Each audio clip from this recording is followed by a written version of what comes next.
প্রচুর পরিমাণে কারেন্ট যায়। বিছনাবাদে শোয়া জানা গরমের জন্য রাস্তায় যায় বসে দেওয়া লাগে। কারেন্ট নাই, কাস্টমার নাই, বেচা কিনা করতে পারি না।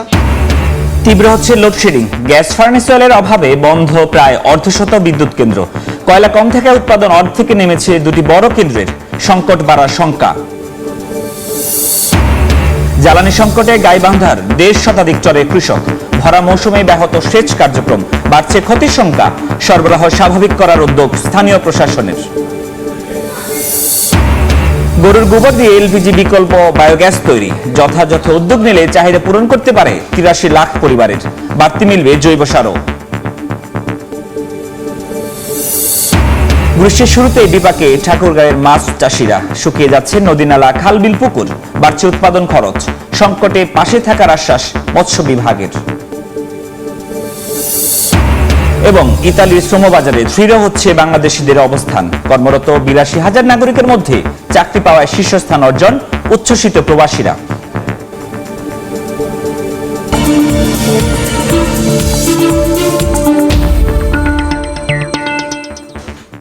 দেখছিলেন শিরোনাম। আমন্ত্রণ জানাচ্ছি দেশ ও দেশের বাইরের অর্থ বাণিজ্যের নানা খবর নিয়ে আমাদের নিয়মিত আয়োজন এ সময়ের বাণিজ্যে। আপনাদের সঙ্গে আছে আমি ফরহাদ রহমান। জ্বালানি সংকটে তীব্র হচ্ছে লোডশেডিং। গ্যাস ফার্নেস অয়েলের অভাবে বন্ধ প্রায় অর্ধশত বিদ্যুৎ কেন্দ্র। চাহিদার বিপরীতে বিদ্যুৎ ঘাটতি কখনো কখনো দাঁড়াচ্ছে প্রায় 2000 মেগাওয়াটে। বিদ্যুৎ বিভাগ বলছে কয়লাভিত্তিক কেন্দ্রের সর্বোচ্চ ব্যবহারের মাধ্যমে পরিস্থিতি সহনীয় রাখার চেষ্টা চলছে। ফারুক বুয়া রহিনের রিপোর্ট। রাজধানীর খুব কাছে সাফারের চাটগাঁও। সন্ধ্যা নামতেই বিদ্যুৎ নেই, গরম আসতেই পাল্লা দিয়ে বাড়ছে লোডশেডিং। দিনে কয়েক ঘন্টা বিদ্যুৎ না থাকায় সইতে হচ্ছে তীব্র ভোগান্তি। এমন নানা অভিযোগ অনুযোগ বাসিন্দাদের। সুস্থ থাকাটা খুব কঠিন হয়ে যাচ্ছে। প্রচুর পরিমাণে কারেন্ট যায় এবং কারেন্ট আর যায় খুব বেশি এবং আসে খুব কম। আমরা যে রাত্রে করে যে ঘুমাবো ওই অবস্থাটা হয় না। যাওয়ার গ্যারেন্টি আছে, আসার কোনো গ্যারেন্টি নাই। ঘন্টা পর ঘন্টা কারেন্ট নাই, বিছনাবাদে শোয়া জানা গরমের জন্য রাস্তায় যায় বসে দেওয়া লাগে। এই তো পরিস্থিতি আমাদের। এখানে লাইন ওই পাশে একটা, এই পাশে একটা। এইটা দেবে, ওইটা নেবে, ওইটা দেবে, এইটা নেবে। কারেন্ট নাই, কাস্টমার নাই, বেচা কিনা করতে পারি না। মোটা দাগে ঢাকা মহানগর বাদে দেশের বাকি সব এলাকায় কম বেশি এখন একই অবস্থা। গত কয়েকদিনের তথ্য বলছে বিদ্যুৎ চাহিদা ঘুরপাক খাচ্ছে 14 থেকে 16,000 মেগাওয়াটে। বিপরীতে প্রায় দ্বিগুণ সক্ষমতা থাকার পরও পর্যাপ্ত জ্বালানির অভাবে বাড়ছে বিদ্যুৎ ঘাটতি। গ্যাস ও ফার্নেস অয়েল সংকটে ধুঁকছে অর্ধশত বিদ্যুৎ কেন্দ্র। আবার চাহিদা মাফিক কয়লা না থাকায় উৎপাদন অর্ধেকে নেমে গেছে কয়লাভিত্তিক বেসরকারি দুটি বৃহৎ কেন্দ্রের, যার পরিণতি দৈনিক সর্বোচ্চ লোডশেডিং 2000 মেগাওয়াট ছুঁই। গ্যাসের থেকে যে জেনারেশন হওয়ার কথা ছিল সেটা হচ্ছে না। ফুল সাপ্লাইটা একটু ডিসরাপশন হয়েছিল, এটাকে আমরা অনেকটাই রিকভারি করছি। আরো হয়তো খুব শীঘ্র এটা রিকভারি হয়ে ঠিকঠাক হয়ে যাবে ইনশাল্লাহ। আশা করি এগুলো নিয়েই কাজ করতেছি। বিশেষজ্ঞরা বলছেন চলতি মৌসুমে পরিস্থিতি সহনীয় রাখতে পূর্ণ সক্ষমতায় চালাতে হবে কয়লাভিত্তিক বিদ্যুৎ কেন্দ্রগুলোকে। সেক্ষেত্রে সুগম রাখতে হবে পর্যাপ্ত জ্বালানি সংস্থানের পথ। কয়লাভিত্তিক বিদ্যুৎ কেন্দ্র কিন্তু আমরা কোনো বছরে সম্পূর্ণ ব্যবহার করি নাই, এই বছর আমরা করি। তো সরকারের হাতে কিছু জিনিসপত্র আছে, কিন্তু এটা ঠিকভাবে ব্যবহার করতে হবে ঠিক সময়ে। তা না করলে প্রচুর শর্টেজের সম্মুখীন আমরা হব। লোডশেডিং করতে হলে গ্রাম ও শহরের মধ্যে ভারসাম্য রাখারও পরামর্শ বিশেষজ্ঞদের। গ্রামের মানুষ অধিকাংশ সময়ে বিদ্যুৎ বঞ্চিত থাকে। তাদের বিদ্যুৎ লাগে সন্ধ্যার সময়, অথচ তারা বিদ্যুৎ পায় না। এটা একটা চরম অবিচার, অন্যায়। এই মানুষের বিদ্যুৎটা আগে দিয়ে তারপরে অন্যদের বিদ্যুৎ দেওয়া উচিত। উল্টা ওই মানুষগুলোর বিদ্যুৎ না দিয়ে যারা বিত্তবান তাদের বিদ্যুৎ দেওয়া উচিত। এই যে বিদ্যুৎ না পাওয়ার কারণে যে কষ্ট, সেই কষ্টটা বন্টন করতে হবে। লোডশেডিং সমতা ভিত্তিক করতে হবে। কষ্টটা লাঘবের প্রশ্নে প্রায়োরিটি ওই সব দরিদ্র মানুষের পেতে হবে। ধারণা করা হচ্ছে সামনের দিনগুলোতে আরও বাড়বে বিদ্যুৎ চাহিদা, যা 18,000 মেগাওয়াট ছাড়াতে পারে। গ্রীষ্মের শুরুতে যে হারে লোডশেডিং দেখা দিচ্ছে তাতে ইঙ্গিত মিলছে চলতি মৌসুমে বিদ্যুৎ পরিস্থিতি সহনীয় পর্যায়ে রাখা বেশ চ্যালেঞ্জের হবে। এখন এই চ্যালেঞ্জ কিভাবে কতটুকু সামলায় বিদ্যুৎ বিভাগ, সেটি এখন দেখার বিষয়। ফারুক ভিয়া রবিন, সময় সংবাদ, ঢাকা। জ্বালানি তেলের সরবরাহ পরিস্থিতির খবর জানাতে এই মুহূর্তে রাজধানীর ট্রাস্ট ফিলিং স্টেশনে আছেন রিপোর্টার শিমুল হোসেন এবং রাজশাহীর শিরোনাল কলোনি এলাকায় আছেন রিপোর্টার সাইফুল ইসলাম রকি। প্রথমে যাচ্ছি শিমুলের কাছে। একদিকে তীব্র রোদ, অন্যদিকে লম্বা লাইন। তেল সংগ্রহ করতে আসা গ্রাহকদের যেন নাভিশ্বাস অবস্থা। আমরা এই সময় আছি ট্রাস্ট ফিলিং স্টেশনে। এখানে দেখতে পাচ্ছি যে গ্রাহকদের, তেল সংগ্রহ করতে আসা গ্রাহকদের লম্বা লাইন, আর এই লাইনের পরিধিতে কত বেশি বিস্তৃত তা যদি আপনাদেরকে একটু দেখাই যে এই ট্রাস্ট ফিলিং স্টেশন থেকে কত দূর পর্যন্ত লাইনটা চলে গেছে। আপনাদেরকে একটু তথ্য দিয়ে রাখি যে আজকে থেকে কিন্তু রাজধানীর 7টা ফিলিং স্টেশনে ফুয়েল পাস অ্যাপ ব্যবহারের জন্য একটু কড়াকড়ি নির্দেশনা এসেছে। তারা বলছেন, বিভিন্নভাবে মাইকিং করে সতর্ক করছেন গ্রাহকদের যে ফুয়েল পাস অ্যাপ না থাকলে তেল দেওয়া হবে না, এমনটাই জানাচ্ছেন। আর আমরা গ্রাহকদের সাথে কথা বলেও জেনেছি প্রায় 7 থেকে 8 ঘন্টা ধরে লম্বা লাইন পার করে এসে তারা তেল পাচ্ছেন। কেউ কেউ তো রাত 12টা থেকে রাত 2টা থেকে যুক্ত হয়েছেন তেল সংগ্রহের জন্য, রাতের ঘুম নষ্ট করে লাইনে এসে দাঁড়িয়েছেন। আর তারপর সকাল থেকেই তীব্র রোদ, বৈশাখের এই রোদ উপেক্ষা করে তারা এসে এখন কাছাকাছি অবস্থান করছেন পাম্পের।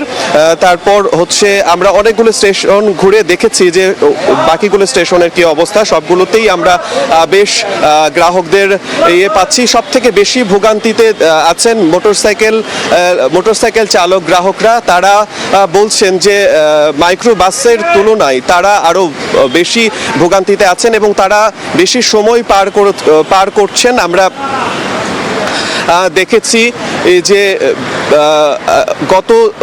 গত দিনে আমরা দেখেছি যে হচ্ছে তেল সরবরাহের যে বিষয়টা 10% এবং 20% করে বাড়ানোর কথা ছিল, সেইটা কিন্তু কিছু কিছু ফুয়েল স্টেশনে যায়নি। কিন্তু আজকে আমরা দেখেছি যে ট্রাস্ট ফিলিং স্টেশনে ওনারা বলছেন যে গতকালকের চেয়ে আজকে একটু সরবরাহ বেড়েছে এবং তুলনামূলকভাবে তারা গ্রাহকের উপস্থিতিও একটু বেশি লক্ষ্য করছে। আমরাও সকাল থেকে দেখেছি যে টানা লম্বা লাইন রয়েছে। বিভিন্ন গ্রাহকদের সাথে কথা বলে জেনেছি যে তাদের ভোগান্তির অবস্থা। তারা রাত 2টা থেকে লাইনে এসে দাঁড়িয়ে অবশেষে তেল পাচ্ছেন এবং এই যে তীব্র গরমের মধ্যেও তারা লাইনে এসে দাঁড়িয়ে তেল সংগ্রহ করছেন, এমনটাই এখনকার মতো। আমার কাছে সর্বশেষ আমার সহকর্মী যুক্ত হচ্ছেন রাজশাহী থেকে, সাইফুর রকি। জ্বালানি তেল নিয়ে যে ভোগান্তি সেটি আসলে কমছেই না। গত 19 এপ্রিল থেকে সব ধরনের জ্বালানির মূল্য আসলে 15 থেকে 20 টাকা করে বৃদ্ধি করা হয়েছে লিটার প্রতি। তবে সেটিতে খুব বেশি আসলে কার্যকারিতা আমরা কিন্তু দেখতে পাচ্ছি না, কারণ আমরা যেখানে আছি আপনারা দেখছেন যে এটি আসলে যমুনা পেট্রোলিয়াম অয়েল লিমিটেডের একটি সাব ডিপো। এই সাব ডিপোতে আসলে গত 2 মার্চ কিন্তু 3,35,000 লিটার এখানে কিন্তু ডিজেল এসেছে এবং এরপরে আর কোনো ডিজেল এখানে কিন্তু আসেনি। এখান থেকে শুধু ডিজেলটাই বিভিন্ন পেট্রোল পাম্পে সাপ্লাই দেওয়া হয় এবং সেই সাপ্লাই চেইনটা যেন ঠিক থাকে সেটি কিন্তু তারা নিশ্চিত করেন। আপনারা দেখছিলেন যে বিজিবির সদস্যরা এখানে সার্বক্ষণিক এখানে পাহারায় থাকছেন। এখানে কোনো ধরনের তেল আসলে সেগুলো যেন সঠিকভাবে পাম্পগুলোতে সরবরাহ হয়, তারা আসলে এই বিষয়টি এখানে নিশ্চিত করছেন। তবে এখানে কিন্তু আমরা যতটুকু এখান থেকে তথ্য পেয়েছি, রাজশাহীতে আসলে পদ্মা, মেঘনা, যমুনার 3টি সাব ডিপো রয়েছে। এই 3টি সাব ডিপোতে বাড়তি যে 20% অকটেন আসার কথা এবং পেট্রোল এবং ডিজেলের ক্ষেত্রে 10% করে বাড়তি সরবরাহ করার কথা, সেগুলো কিন্তু আসলে এখনও সরবরাহ করা হচ্ছে না। সেই কারণে আসলে রাজশাহী যে 46টি পেট্রোল পাম্প রয়েছে সেই পেট্রোল পাম্পগুলোতে আগের মতোই সরবরাহ রয়েছে এবং ঠিক আগের মতোই কিন্তু এই লাইন দেখা যাচ্ছে। যদিও লাইনের পরিমাণ কিছুটা কমেছে, তবে সংকট সেটি কিন্তু এখনো আছে। সাধারণ মানুষের যে দুর্ভোগ সেটি কিন্তু এখনো কমেনি। তারা যেটি বলছেন যে আসলে দাম বাড়ার পরও যদি এই সংকট কাটিয়ে ওঠা না যায়, সেটি আসলে সরকারকে আসলে কড়াকড়িভাবে আসলে এটি নজরদারিতে আনতে হবে এবং অনেকেই কিন্তু সিন্ডিকেট করে তেল নিয়ে সেটি বাইরে বিক্রি করছে। সেটি আসলে বন্ধ না করলে এই সংকট দূর করা সম্ভব হবে না বলে কিন্তু সাধারণ গ্রাহকরা কিন্তু অভিযোগ করছেন। আমরাও কিন্তু এমনটা অনেক জায়গায় দেখতে পেয়েছি। খোলা দামে বেশি 300, কোনো ক্ষেত্রে 350 টাকা লিটার প্রতি পেট্রোল, অকটেন এগুলো কিন্তু বিক্রি করা হচ্ছে বাইরে। তো এই বিষয়টি আসলে প্রশাসনের কঠোর হস্তক্ষেপ কামনা করেছে। এই ছিল আমার কাছে রাজশাহী থেকে সর্বশেষ। রাজশাহী থেকে সাইফুল ইসলাম রকি। এর আগে রাজধানী থেকে জ্বালানি তেলের খবর জানাচ্ছিলেন শিমুল। জ্বালানি তেলের সংকটে বিপাকে পড়েছেন গাইবান্ধার তিস্তা ও ব্রহ্মপুত্র নদের বিদ্যুৎবিহীন 1.5 শতাধিক চরে কৃষক। সেচ কার্যক্রম ব্যাহত হওয়ায় ভরা মৌসুমে ফসলের ক্ষতির আশঙ্কা করছেন তারা। যদিও সংকট সমাধানে চেষ্টা চলছে বলে জানিয়েছে স্থানীয় কৃষি বিভাগ ও জেলা প্রশাসন। সোহেল রানার তোলা ছবি নিয়ে বিপ্লব ইসলামের রিপোর্ট। চারপাশে সবুজের সমারোহ, কিন্তু সেচের অভাবে ফেটে যাওয়ার দুশ্চিন্তায় মাথায় হাত কৃষকের। গাইবান্ধার ফুলছড়ি উপজেলার ব্রহ্মপুত্র নদের ব্যাংকের চরে কৃষক আবু জাফর 3 বিঘা জমিতে করেছেন বড় ও 2 বিঘা জমিতে ভুট্টার আবাদ। সেচের জন্য জ্বালানি তেলের অভাবে কপালে পড়েছে তার চিন্তার ভাঁজ।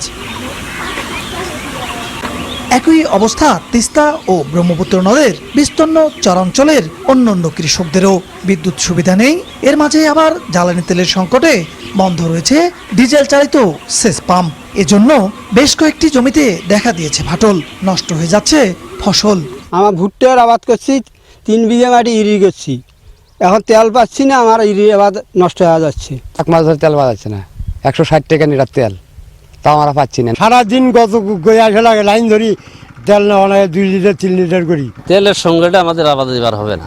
সংকট নিরসনে কৃষকদের পরামর্শ দেয়া সহ জ্বালানি সরবরাহ স্বাভাবিক রাখতে উদ্যোগ নেয়ার কথা জানান সংশ্লিষ্টরা। কি পরিমাণ ডিজেলের চাহিদা সেটা আমরা অলরেডি নিরূপণ করেছি এবং আমাদের ঊর্ধ্বতন কর্তৃপক্ষকে জানিয়েছি। আশা করি আমাদের যে জ্বালানি তেলে, বিশেষ করে ডিজেলের সমস্যা হবে না। কৃষি ডিপার্টমেন্টের রিলেটেড অফিসার স্টাফদেরকে আমরা প্রতিটা ফিলিং স্টেশনে আমরা দায়িত্ব দিয়েছি, যাতে প্রকৃত কৃষক কেউই যেন এই ডিজেল প্রাপ্তি থেকে বঞ্চিত না হয়। চলতি বছর জেলায় 1,29,000 20 হেক্টর জমিতে বোরো ধান এবং 17,825 হেক্টর জমিতে ভুট্টা সহ বিভিন্ন ফসলের আবাদ হয়েছে। দ্রুত জ্বালানি তেলের সমস্যার সমাধান না হলে ভরা মৌসুমে বাড়ছে ফসলহানির আশঙ্কা, যার প্রভাব পড়বে গোটা জেলার খাদ্য উৎপাদনে। বিপ্লব ইসলাম, সময় সংবাদ, গাইবান্ধা। এলপিজি সিলিন্ডারের দাম বৃদ্ধিতে সংকট মোকাবেলায় বিকল্প হতে পারে বায়োগ্যাস। শুধুমাত্র গরুর গোবর থেকে পূরণ হতে পারে 83 লাখ পরিবারের গ্যাসের চাহিদা। পরিবেশবিদ ও বিশেষজ্ঞরা বলছেন, গ্রাম শহরে ছড়িয়ে ছিটিয়ে আছে গ্যাসের পর্যাপ্ত উপকরণ। কেবল পরিকল্পনা গ্রহণ করতে পারলে নিজেরাই নিজেদের গ্যাস উৎপাদন করতে পারবে দেশের মানুষ। এতে বাড়তি হিসাবে পাওয়া যাবে জৈব সার আর কমবে এলপিজি গ্যাসের চাপ। হেদায়েতুল ইসলাম বাবুর রিপোর্ট। সর্বশেষ এলপিজি গ্যাসের দাম বৃদ্ধির পর অনেকে দুশ্চিন্তায় পড়লেও নির্ভর গাইবান্ধার গৃহিণী মৌসুমী বেগম। গোয়ালের গরুর গোবর থেকে নিজের তৈরি বায়োগ্যাসে রান্না করছেন তিনি। বায়োগ্যাস ব্যবহারকারীদের বাজারের ফদ্দ থেকে এলপিজি সিলিন্ডার ব্যয় যেমন বাদ পড়েছে, তেমনি এখান থেকে জৈব সারও পাচ্ছেন তারা। পাতলি কাদি হয় না, অতটা পরিশ্রম করা লাগে না। মাটির চুল আছে, এটাতে অনেক সুবিধা আছে, সময় বাঁচে, বিদ্যুৎ বিল বাঁচে, গ্যাস বাঁচে। যদি সরকার থেকে কোনো ব্যবস্থা করে দেয় গ্রামের মানুষজনকে, তাহলে গ্রামের মানুষ খুব সহজেই বায়োগ্যাস তৈরি করে তাদের প্রয়োজন মেটাতে পারবে। একবার খরচ করে বছরের পর বছর বায়োগ্যাস আর জৈব সার প্রাপ্তির নিশ্চয়তা পাচ্ছেন ব্যবহারকারীরা। বিশ্বব্যাংকের অর্থায়নে ও পিকেএসএফ এর কারিগরি সহায়তায় 8 থেকে 20,000 টাকা ভর্তুকি দিয়ে গ্রামে গ্রামে সাধারণ মানুষকে বায়োগ্যাসে উদ্বুদ্ধ করছে বেসরকারি সংগঠন এসকেএস ফাউন্ডেশন। গভর্নমেন্টও এইরকম যদি ছোট ছোট ভর্তুকি দিয়ে প্রান্তিক পর্যায়ে মানুষকে এই সাপোর্টটা দেয়, তাহলে দেখবেন যে এটা ব্যাপক মানুষ, আমরা যেমন 1,000 মানুষের সঙ্গে কাজ করছি, গভর্নমেন্ট ইচ্ছা করলে পরে 1 লক্ষ মানুষের সঙ্গে কাজ করতে পারে। এলপিজি সিলিন্ডারের চাপ কমাতে এবং বৈদেশিক মুদ্রা সাশ্রয়ে বাড়ি বাড়ি এমন বায়োগ্যাস উৎপাদনের পরামর্শ সচেতন মহলের। বড় বড় খামার করছে, গরুর খামার যাদের আছে বা মুরগির খামার, যেটাই করুক, এদেরকে প্রত্যেকে বাধ্যতামূলকের মধ্যে আনতে হবে। আপনি যদি এটাকে কিউমুলেটিভ ভাবে দেখেন, একটা তো বড় একটা ইম্প্যাক্ট ফেলাবেই পুরো কান্ট্রির উপরে, কান্ট্রির লোড কমায় ফেলবে। হ্যাঁ, এবং সেই লোড কমলে ইকোনমিক লোডও কমবে। প্রতিটা বাড়িকে যারা গরু পালে বা মুরগি পালে, এটা যদি আমরা বায়োগ্যাস প্লান্ট আনতে পারি, তাহলে কিন্তু আমরা প্রতিটা এই গরু পালে আপনার গ্যাস কিন্তু কিনবে না, এবং প্লাস ইলেকট্রিসিটি কাজ করবে। আর এই বায়োগ্যাসকে যদি আপনি পরিশোধিত করেন, ক্ষতিকর যে গ্যাসটা আছে যেমন সালফাইড অক্সাইড, এগুলোকে আপনি অবসান করতে পারেন, তাহলে এটাই কিন্তু আপনার মানে যানবাহন জ্বালানি হিসেবে ব্যবহার করা যেতে পারে, মোটর চালানো যেতে পারে। মাত্র 40 থেকে 45 হাজার টাকা খরচ করে 3 থেকে 4টি গরুর গোবর থেকে একটি ছোট পরিবার অনায়াসে 2টি চুলা ব্যবহার করতে পারে। সংশ্লিষ্টরা বলছেন একটি গরু দৈনিক 10 থেকে 15 কেজি গোবর দেয়। 2 থেকে 3টি গরুর গোবর থেকে এক পরিবারের রান্নার জন্য যথেষ্ট গ্যাস পাওয়া সম্ভব বায়োগ্যাস প্লান্ট থেকে। প্রাণী সম্পদ অধিদপ্তরের তথ্য বলছে দেশে গরুর সংখ্যা 2.5 কোটি, যেখান থেকে প্রায় 83 লাখ ছোট পরিবারের রান্নার গ্যাসের যোগান দেয়া সম্ভব। মানুষের কাছে এটিকে আরও বেশি পপুলার করতে পারলে আমরা যেমন বিদেশি নির্ভরশীলতা আমরা গ্যাসের প্রতি, আমাদের যে গৃহস্থালী এলপিজি গ্যাসের প্রতি কমাতে পারবো। পাশাপাশি আমরা বাই প্রোডাক্ট হিসেবে যে জৈব সার পাওয়া যায় সেটিও আমাদের পরিবেশ বান্ধব। বিপুল পরিমাণ বৈদেশিক মুদ্রা খরচ করে গত বছর দেশে 14,65,000 টন এলপিজি গ্যাস আমদানি করে বাংলাদেশ। সরকারি বা বেসরকারি উদ্যোগে গ্রাম শহরে বায়োগ্যাস প্লান্ট স্থাপন করা সম্ভব হলে গ্যাসের পাশাপাশি উৎপাদিত জৈব সার, রাসায়নিক সারের চাপ কমাবে এবং সাশ্রয় হবে বিপুল পরিমাণ বৈদেশিক মুদ্রা। হেদায়েতুল ইসলাম বাবু, সময় সংবাদ, গাইবান্ধা। পণ্যের দামের অসামঞ্জস্যতার জ্বালানি সংকটের প্রভাবে ক্রেতা সংকটে পড়েছে হিলি স্থলবন্দর।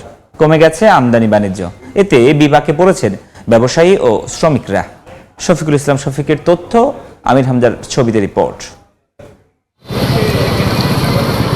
ভারত থেকে দেশের ভোগ্যপণ্যের একটি বড় অংশ আমদানি হয় হিলি স্থলবন্দর দিয়ে। প্রতিদিন শত শত ট্রাকে আসা এসব পণ্য ছড়িয়ে পড়ে দেশের বিভিন্ন প্রান্তে। জ্বালানি সংকটের প্রভাবে এখন সেই কর্মযোগ্য অনেকটাই থমকে গেছে। আগে যেখানে প্রতিদিন 100 থেকে 150 ট্রাকে পণ্য আমদানি হতো, সেখানে বর্তমানে হচ্ছে 50 থেকে 60টি। অন্য বছর তো এবার অনেক পরিস্থিতি খারাপ, কাজ কাম নাই, আমরা এদের সারাদিন বয়ে থাকি। এক একটা গাড়ি, মাঠের গাড়ি পালে করি, না পালে এদের ঘুরে বাড়ি যেতে হয়। বন্দরে গাড়ি যদি না ঢোকে, কালকে 29টা গাড়ি ঢুকছে, গাড়ির পত্র যত বেশি ঢুকবে পাটির পত্র তত বেশি আসবে না। পাটির পত্র যদি না আসে তাহলে কাজ কাম হবে কিভাবে? ব্যবসায়ীরা বলছেন বাজার মূল্যের সঙ্গে আমদানি পণ্যের দামের সামঞ্জস্য না থাকায় বিক্রি কমে গেছে, ফলে আমদানি কমাতে বাধ্য হচ্ছেন তারা। বর্তমানে ড্রাইভাররা, বাংলা গাড়ির ড্রাইভাররা বলতেছে যে আমরা জ্বালানি পাচ্ছি না, জ্বালানি না পাওয়ার কারণে তারা হিলিতে ঢুকতে পারতেছে না, পণ্য লোড করতে পারতেছে না। এই কারণে ব্যবসা বাণিজ্য হিলিপোর্টে একটু কম হচ্ছে। মানে আগের থেকে 1 টাকা বেশি হচ্ছে কেজিতে। এই বেশি হওয়ার জন্য বিভিন্ন জায়গায় মাল মানে নিতে ভাড়াটা বেশি লাগার জন্য মাল পড়তা হচ্ছে না। আমরা সবাই খুব দুশ্চিন্তার মধ্যে আছি। গাড়ি ঘোড়া কমে গেছে। আগে যেখানে আমাদের গাড়ি ঘোড়া আসতো 100 থেকে 150, এখন সেটা 40 থেকে 50-এ নেমে এসছে। হিলি কাস্টমসের তথ্য, গেল ফেব্রুয়ারিতে ভারতীয় 2458 ট্রাকে 94,764 মেট্রিক টন পণ্য আমদানি হলেও মার্চে 1921 ট্রাকে হয়েছে 69,291 মেট্রিক টন। আর চলতি মাসের 15 তারিখ পর্যন্ত আমদানি হয়েছে 611 ট্রাকে 19,000 টন পণ্য। সময় সংবাদ, হিলি। এ পর্যায়ে জানাবো ঢাকার পুঁজিবাজারের খবর। সরাসরি যাচ্ছি ঢাকা স্টক এক্সচেঞ্জ ডিএসসির ওয়েবসাইটে। যেটি দেখতে পাচ্ছি সকাল থেকে এখন পর্যন্ত ঊর্ধ্বমুখী প্রবণতার মধ্য দিয়ে ঢাকার পুঁজিবাজারের লেনদেন চলছে এবং প্রধান যে সূচক সেটি আমরা দেখতে পাচ্ছি যে 25 পয়েন্ট বেড়েছে, 5,257 পয়েন্টে প্রধান সূচক অবস্থান করছে। আর সরিয়া সূচক অবস্থান আছে, আমরা যেটি দেখতে পাচ্ছি যে 4.58 পয়েন্ট বেড়েছে, সরিয়া সূচক অবস্থান করছে 1,064 পয়েন্টে। বাছাইকৃত সূচকের ক্ষেত্রে বেড়েছে 3 পয়েন্ট এবং সেটি অবস্থান করছে 1,983.91 পয়েন্ট। এবং এখন পর্যন্ত যে সময়টা অতিবাহিত হচ্ছে সেটি 3,342 কোটি 12 লাখ টাকা শেয়ার লেনদেন হয়েছে। আর এক্ষেত্রে প্রতিষ্ঠানের দাম বেড়েছে 247টি, কমেছে 67টি, আর অপরিবর্তিত রয়েছে 72টি। এবং এটি আমরা যে দেখতে পাচ্ছি এখন পর্যন্ত এই যে আপডেট, এই আপডেটের মধ্যে যে সকল প্রতিষ্ঠান তাদের শেয়ার বিক্রি করেছে, সবচেয়ে বেশি শেয়ার বিক্রি করেছে তাদের ক্ষেত্রে আমরা দেখতে পাচ্ছি সিটি ব্যাংক, তারা এখন পর্যন্ত 12 কোটি টাকার শেয়ার বিক্রি করেছে এবং সেটি আমরা দেখতে পাচ্ছি যে 31 টাকা তাদের প্রত্যেকটি শেয়ার এখন বিক্রি হচ্ছে। এবং আমরা যেটি দেখছি, আমরা এর পরবর্তী অবস্থানে আছে অগ্নি, তারা হচ্ছে বিক্রি করছে এখন পর্যন্ত 10 কোটি টাকার বেশি শেয়ার বিক্রি করেছে এবং তার প্রত্যেকটি শেয়ার এখন 23 টাকা 70 পয়সায় বিক্রি হচ্ছে। এবং এই যে অবস্থা, তার পরবর্তী অবস্থানে আমরা দেখতে পাচ্ছি একমি পেস্টিসাইড, তাদের এখন পর্যন্ত তারাও 10 কোটি টাকার বেশি শেয়ার বিক্রি করেছে আর সবচেয়ে বেশি 27 টাকা 30 পয়সাতে শেয়ার বিক্রি করেছে, প্রত্যেকটি শেয়ার বিক্রি হচ্ছে। এবং এইটি আমরা দেখতে পাচ্ছি গতকালকে 27 টাকাতে বিক্রি হচ্ছে। অর্থাৎ তাদের যে অবস্থান, অর্থাৎ তাদের শেয়ারের প্রতি তাদের যে চাহিদা সেটি কিন্তু আমরা দেখেছি আগের মতোই আছে। অ্যাপেক্স স্পিনিং এর ক্ষেত্রে যেটি দেখা যাচ্ছে, তাদের প্রত্যেকটি শেয়ার এখন বিক্রি হচ্ছে 303 টাকা, যেটি গতকালকে অর্থাৎ শেষ কর্মদিবসে 283 টাকা ছিল। অর্থাৎ এই প্রতিষ্ঠানের শেয়ারের প্রতি বিনিয়োগকারীদের আগ্রহ বেড়েছে, সেটি কিন্তু আমরা দেখতে পাচ্ছি। এখন পর্যন্ত তারা শেয়ার বিক্রি করেছে 10 কোটি টাকার মতন এবং পঞ্চম অবস্থানে যেটি দেখতে পাচ্ছি তারা আছে সামিট অ্যালায়েন্স। তারা আমরা দেখতে পাচ্ছি এখন পর্যন্ত শেয়ার বিক্রি করেছে 52 টাকা প্রতিটি শেয়ার বিক্রি হয়েছে এবং তাদের যে শেয়ার বিক্রির পরিমাণ সেটিও প্রায় 10 কোটি টাকার কাছাকাছি, অর্থাৎ 9 কোটি টাকার বেশি তারা শেয়ার বিক্রি করেছে। এবং এই যে অবস্থা, এইটি হচ্ছে এখন পর্যন্ত শেয়ার বিক্রি, শেয়ার বাজারের ডিএসসির সবশেষ আপডেট। গ্রীষ্মের শুরুতেই চাপে পড়েছেন ঠাকুরগাঁওয়ের মৎস্য চাষিরা। প্রচন্ড তাপে শুকিয়ে যাচ্ছে নদী, নালা, খাল, বিল ও পুকুর, নিচে নেমে যাচ্ছে পানির স্তর। এতে মৎস্য উৎপাদনে অতিরিক্ত খরচ গুনতে হচ্ছে তাদের। এই অবস্থায় বিভিন্ন পরামর্শ দিয়ে কৃষকদের পাশে থাকার আশ্বাস দিয়ে যাচ্ছে স্থানীয় কৃষি বিভাগ ও মৎস্য বিভাগ। রুবেল ইসলামের ছবিতে জিয়র রহমান বকুলের রিপোর্ট। দেখে মনে হলেও এটি ছিল পুকুর, খরতাপে পানি শূন্য। এখন পানির স্তর নিচে নেমে যাওয়ায় ঠাকুরগাঁয়ের অধিকাংশ পুকুর, নদী, নালা, খালবিল ও জলাশয়ের এখন বেহাল দশা। এতে জমিতে পানি দিতে পারছেন না কৃষকেরা, পাশাপাশি মাছ উৎপাদনও ব্যাহত হচ্ছে। এই অবস্থায় বাড়তি দামে সেচ পাম্প দিয়েও লাভ হচ্ছে না। প্রতিনিয়ত শ্যালো মেশিন দিয়ে পানি দিতেছি, তবুও পানি ধরে রাখা যাচ্ছে না। এইভাবে মাছ চাষ করলে তো কৃষক একদম লসে পড়ে যাচ্ছে। এখন লেয়ারটা একটু নিচে, এই জন্য বোর্ডিংটা বেশি করতে হয়। যেটা নিচা মাটি ওইটা একদিন বা 2 দিন চলে, কিন্তু আর এগুলো টাঙ্গা মাটিগুলো যেগুলো যে বালু মাটি, এগুলো আমাদের প্রতিদিনই পানি দিতে হয়, তাতে আমাদের খরচ অনেক বেশি। তবে সংকট নিরসনে কৃষকদের নানা পরামর্শ দিয়ে যাচ্ছেন স্থানীয় কৃষি ও মৎস্য অধিদপ্তর। পুকুরের খননের পরে সেখানে নতুন যদি পুকুর হয় সেখানে ছাই স্তর একটা দেওয়ার জন্য উপরে ছাই ছিটে দিলে সেটা একটা ওই যে বালুর যে কণা আছে সেখানে কণাগুলোর ফাঁকে ফাঁকে সেই স্তরটা বন্ধ করে দেয়। এতে কিছুটা হলেও পানি ধারণ ক্ষমতা বৃদ্ধি পায়। ভূ পরিস্থিত যে পানি আছে সেটার ব্যবহারটা আমাদেরকে বাড়াইতে হবে এবং সেটার ধরে রাখার, ভূ পরিস্থিত পানিটা ধরে রাখার ব্যবস্থা করতে হবে। এই জন্য হচ্ছে যে আমাদের খালগুলো খনন করা যেতে পারে, আমাদের নদীগুলো খনন করা যেতে পারে। স্থানীয় কৃষি ও মৎস্য অধিদপ্তরের তথ্য মতে জেলায় 5টি উপজেলায় 36টি নদী এবং 16,000-এর বেশি দিঘি, পুকুর ও জলাশয় রয়েছে। জিয়াউর রহমান বকুল, সময় সংবাদ, ঠাকুরগাঁও। সরকারের বিভিন্ন কার্যক্রমের অগ্রগতি নিয়ে সচিবালয়ে ব্রিফ করছেন প্রধানমন্ত্রীর তথ্য ও সম্প্রচার উপদেষ্টা ডাক্তার জায়েদ উর রহমান। সরাসরি যাচ্ছে সেখানে। তিনি সেখানে খুবই গুরুত্বপূর্ণ দিক নির্দেশনামূলক বক্তব্য দিয়েছেন, যার মাধ্যমে আমরা হয়তো দেখতে পারবো যে এই সরকার স্বাস্থ্যের ব্যাপারে কতটা সিরিয়াস। একটা তথ্য একটু জানিয়ে রাখি, এটা আমরা অনেকেই জানি, বাংলাদেশের স্বাস্থ্য ব্যয় মেটানো একটা বড় ঝুঁকির ব্যাপার, চাপের ব্যাপার আমরা জানি, বিশেষ করে দরিদ্র জনগোষ্ঠীর জন্য। WHO একটা ডেটা আছে এরকম, প্রতি বছর 65 থেকে 70 লক্ষ মানুষ, বা কখনো কখনো বাড়ে কমে, তারা স্বাস্থ্য ব্যয় মেটানোর জন্য দারিদ্র্য সীমার নিচে নেমে যেতে হয়। সো আমরা এটাকে খুবই প্রায়োরিটি দিচ্ছি। আমরা হামের টিকা কার্যক্রম চলমান আছে, তার একটা আপডেট হচ্ছে 5 এপ্রিল থেকে 20 এপ্রিল পর্যন্ত 26,50,039 জন শিশু টিকা পেয়েছে। 6 মাস থেকে 59 মাস বয়সীদের প্রায় 1,80,00,000 শিশুকে টিকা প্রদান করা হবে। তার মানে আপনারা ঠিক খেয়াল করছেন, সংখ্যাটা অনেক বড়। আমরা আমাদের সক্ষমতার মধ্যে যতটা সম্ভব খুব দ্রুত এই কাজটা করছি এবং কিছুটা সময় টিকা দেওয়ার জন্য লাগবে। আগের দিন আমি বলেছি এটার ইমিউনিটি বা তার শরীরে এটার প্রতিরোধ ক্ষমতা তৈরির জন্য কিছুটা সময় লাগবে। এর মাঝে হামের ক্ষেত্রে যেসব শিশু হাসপাতালে ভর্তি হচ্ছে তাদের চিকিৎসার জন্য এই সরকার সর্বোচ্চ ব্যবস্থা করেছে। স্বরাষ্ট্র মন্ত্রণালয় যেসব উচ্ছেদ অভিযান আছে সেগুলো চালিয়ে যাচ্ছে। নৌ পরিবহন মন্ত্রণালয় চট্টগ্রামের কর্ণফুলী নদীতে মোবাইল কোর্ট পরিচালিত হয়েছে। অভিযানকালে মোট 12টি জাহাজ পরিদর্শন করা হয়। এসবে বিভিন্ন অনিয়মের দায়ে 11 নৌযানের বিরুদ্ধে 11টি মামলা করে অর্থদণ্ড প্রদান করা হয়েছে। নোয়াখালী দ্বীপ উপজেলা হাতিয়ার নৌপথে যোগাযোগ ব্যবস্থার উন্নয়নে নতুন ফেরি যুক্ত করা সহ প্রয়োজনীয় অবকাঠামো নির্মাণ করা হয়েছে।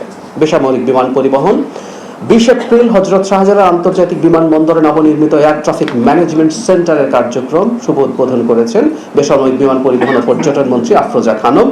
নতুন এয়ার ট্রাফিক ম্যানেজমেন্ট সিস্টেমে 350 নটিক্যাল মাইল পরিসরে সমন্বিত আকাশসীমা ব্যবস্থাপনার মাধ্যমে আঞ্চলিক সহযোগিতার জন্য উল্লেখযোগ্য সুযোগ সৃষ্টি হয়েছে। আমরা নিশ্চয়ই এই আলোচনা দীর্ঘদিন থেকে দেখেছি যে আমাদের এই ক্ষেত্রে খুবই পিছিয়ে ছিলাম আমরা, এটা যুক্ত করার মাধ্যমে নিশ্চয়ই আমরা অনেক ভালো কিছু করতে পারবো। সংস্কৃতি মন্ত্রণালয় বাংলাদেশ শিল্পকলা একাডেমির 5 দিনব্যাপী বর্ষবরণের বর্ণাঢ্য অনুষ্ঠানমালা উদযাপন করেছে। বায়োস্কোপ থেকে চলচ্চিত্র প্রদর্শনী, লোকজ মেলা থেকে সাংস্কৃতিক পরিবেশনা, বৈচিত্র্যপূর্ণ জাঁকজমক আয়োজন ছিল। এটা নিয়ে একটু বলি, আমি যেহেতু সংস্কৃতি মন্ত্রণালয়ের উপদেষ্টার দায়িত্বে আছি, এই মন্ত্রণালয়ের বৈঠক মাননীয় প্রধানমন্ত্রীর সাথে আমাদের পয়লা বৈশাখের পর যখন হয়েছে, কিছু তথ্য একটু জানাই। খেয়াল করেছেন নিশ্চয়ই, অনেকে নানান রকম আশঙ্কা দেখানোর চেষ্টা করছিলেন, কিন্তু সবাই এই তথ্য, এই স্বীকৃতি দিয়েছেন যে এবারকার মতো এত স্বতঃস্ফূর্ত বর্ণাঢ্য বৈশাখী উৎসব খুব বেশি হয়নি। এটা হলো 1। 2 হচ্ছে মাননীয় প্রধানমন্ত্রী নির্দেশনা দিয়েছেন ভবিষ্যতে এগুলো আমরা আরেকটু পরিকল্পনা করি। এবার সরকার দায়িত্বে আসার পর খুব বেশি সময় পাওয়া যায়নি। বৈশাখকে কেন্দ্র করে অ্যাজ এ হোল, এটা শুধুমাত্র 3-4 দিনও না, পুরো মাসকে কেন্দ্র করে আমরা নানা রকম কর্মসূচি এবং উৎসব চালু করব। এবং সরাসরি যুক্ত ছিলাম সচিবালয় থেকে, কথা বলছিলেন প্রধানমন্ত্রীর তথ্য সম্প্রচার উপদেষ্টা ডাক্তার জাহিদুর রহমান। বক্তব্যের বাকি অংশ দেখতে ভিজিট করুন সময় টেলিভিশনের ফেসবুক পেজে। এবার মুক্তবাজারের খবর।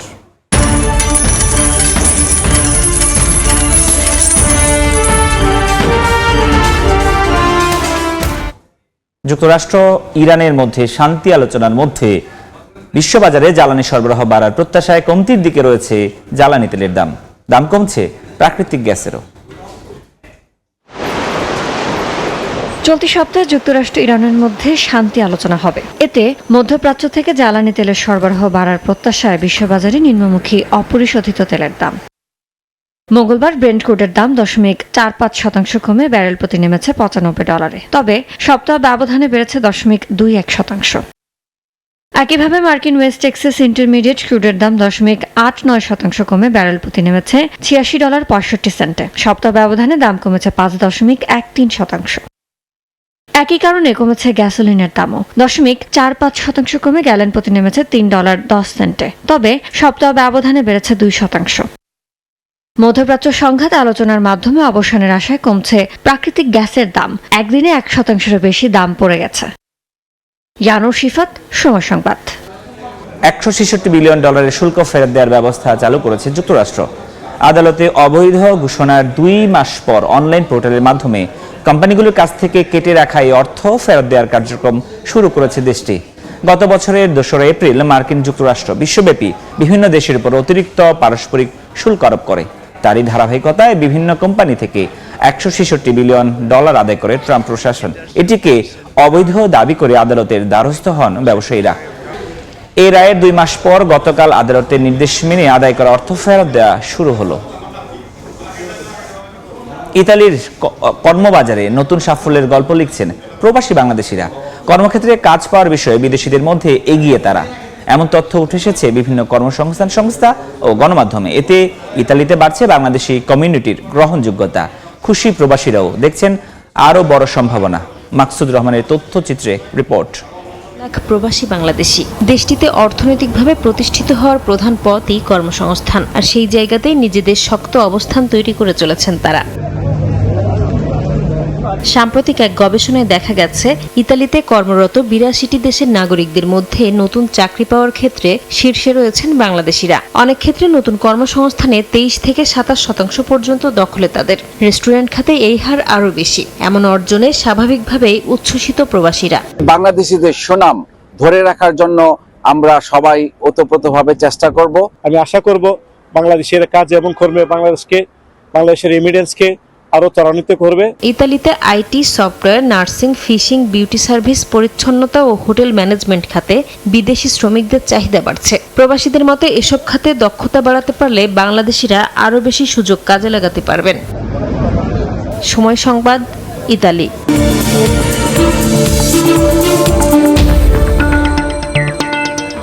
এই ছিল এই সময়ের বাণিজ্যে। এরপর দুপুর 12টার সময় সংবাদের সঙ্গে থাকবেন ওমর ইনান। ধন্যবাদ। দুপুর 12টার সময় সংবাদ নিয়ে আসছে কিছুক্ষণ পর। সঙ্গে থাকুন সময়ে।